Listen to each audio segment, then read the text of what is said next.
if you're in that locker room and you're kind of, now turning to Friday, okay, we got to have a good last practice and we're going to have a walk through Saturday and we'll fly to Buffalo. What are you saying to guys to kind of get their focus on the Bills, even though at some point it might feel self-evident, right? Like we need to win to get in the playoffs, or else we need the Dolphins to lose, the Jaguars to win, and then the Steelers to lose as well. What are you saying as a leader in that locker room? Yeah, look, hey, Damar's he's going to be okay. We all think. I mean, at least as far as all the information that we have right now, it is that he is going to be fine, and the hope is that it's trending towards a full recovery. So that being the case, we're wired differently. We just are. You got to move on, and you got to do your job. And we are all wired to kind of handle things like this on a football field to a certain degree.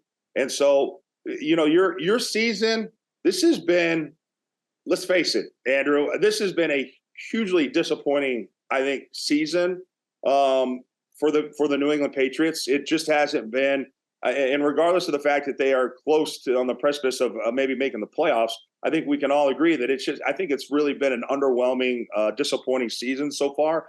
But if you were able to go out there, and I think what the Patriots are going to have to face in Buffalo is unlike anything they've ever had to face at any time. The emotion, the external factors, the external kind of force of what happened with Damar, Hamlin is going to be.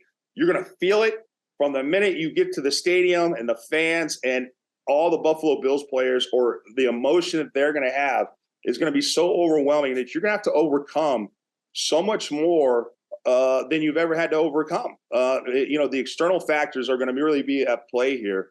But you have a chance to, if you go out and you beat the Buffalo Bills to go into the playoffs, you have a chance to rewrite how the season has gone. Let's just face it, maybe to some degree, maybe not totally, but style points matter. You go in and you beat Buffalo, whose riding is going to be emotionally very charged, and is one of the best teams in the NFL. If you're able to do that to secure a spot into the playoffs, and then who knows what happens there, you have a chance to kind of rewrite and change the narrative of this offseason. This right now, as it stands, this is not going to be a fun offseason for the New England Patriots, just based on what we've seen so far.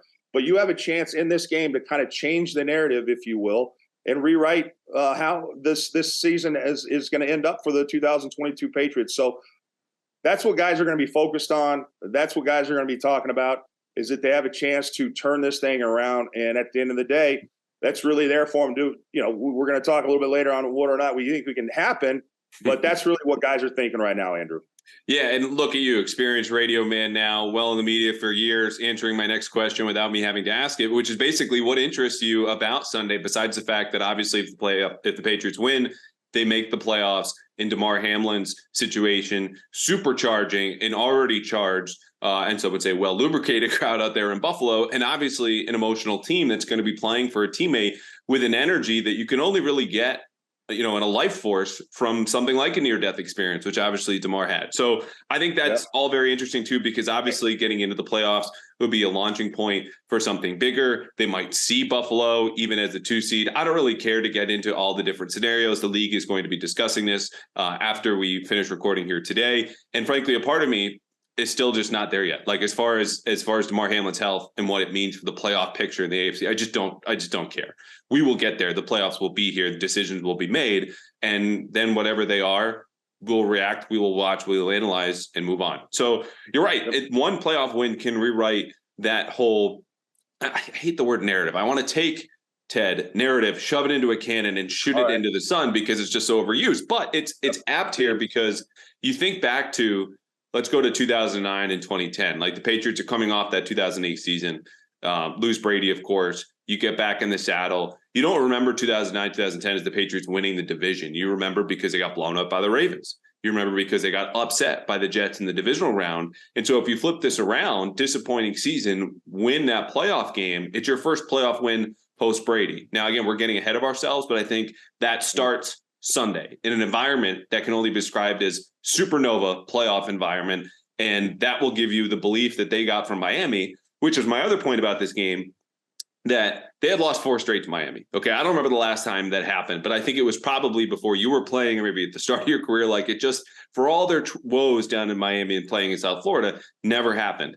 They've lost 5 of the last 6 to Buffalo. You get to change. Hey, the AFC East is not totally out of our grasp. Yeah, sure, the Bills may have won 3 straight division titles and been the best team in the AFC, but we're still here. We can change. We can affect you because the Bills have just fundamentally broken them. Like, their defense has a handle on the Patriots offense, even when Brady was here, that they just can't get to 20 points. They can't do it. And so I don't think they're going to get to 20 points Sunday, but let's find out as we get into our breakdown.